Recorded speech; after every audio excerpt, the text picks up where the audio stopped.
It can be one of the most challenging and complicated times in a woman's life, yet it's something we often don't talk about. A new book is trying to normalize talking about menopause and how to navigate the changes. How to Menopause, Take Charge of Your Health, Reclaim Your Life, and Feel Even Better Than Before was written by Tamsen Fadal, an Emmy-winning investigative journalist. She used to work at our sister station, WPIX, and now she's known as the midlife mentor with more than 2 million followers. Boy, how does that happen, Tamsen? A lot to talk about, right? Yeah, this is a New York Times bestseller. People are, I swear, I don't really talk about it. Do people talk about this all the time? Well, they don't, and that's been part of the problem, you know? I kept running up against this phrase of taboo, and I'm thinking, like, how can something that all women, if they're lucky enough, go through, be considered taboo? Yeah, I mean, are you learning anything new when you did a documentary about this? Oh, yeah. And when you did the book? I mean, because we all know you get the hot flashes, you feel like you gain weight, do all these things.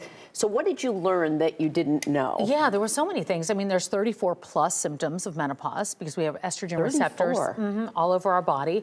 Some experts say now there could be upwards of 100. So that's, you know, when we look at this, we look at how it impacts women, not just with hot flashes or night sweats or weight gain or whatever it is, but also long-term health. And I think that that's really what the conversation has turned to, which is pretty incredible because there are a lot of things we just didn't know.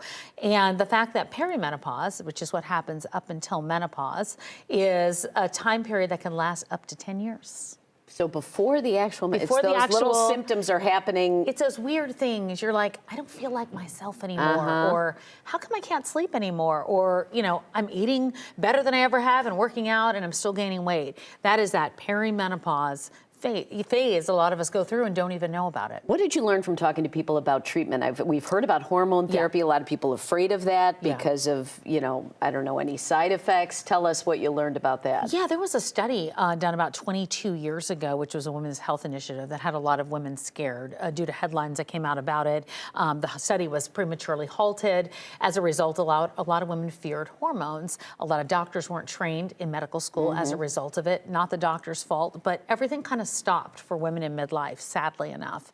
And now, luckily, we have doctors that are learning it on their own, are going out there and being very proactive about it. And we're learning more about really so many of the benefits of estrogen and hormone therapy, and the fact that really hormone therapy is considered one of the most effective treatments against a lot of these different symptoms that we go through. And you say there's a lot of things that women can do on their own, but I'm reading this list and it sounds like stuff I should have been doing my whole life.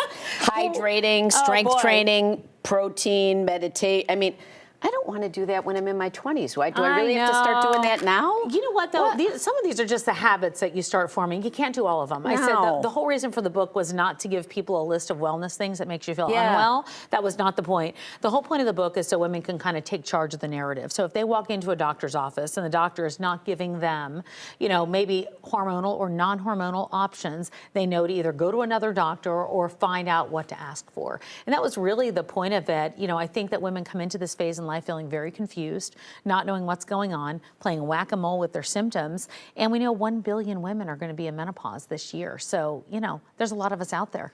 What's the one tip that you found after talking to doctors, I don't know, to stop something like thinning hair or something? One tip that you're like, oh, I would never have thought of that. Yeah, well, you know, I have to be honest with you. I didn't think that protein was that big of a deal. Like, I came from the Gen X era where I was like, I'm getting on the treadmill and not getting off until I burn off every calorie I have. And I didn't realize that, you know, the whole point of it is to try to be strong because that protects bone health, that protects balance, that protects falls in the future. So I think of it more as the longevity approach versus what's going on in these years of hot flashes are not very fun. There can be brain fog, very debilitating.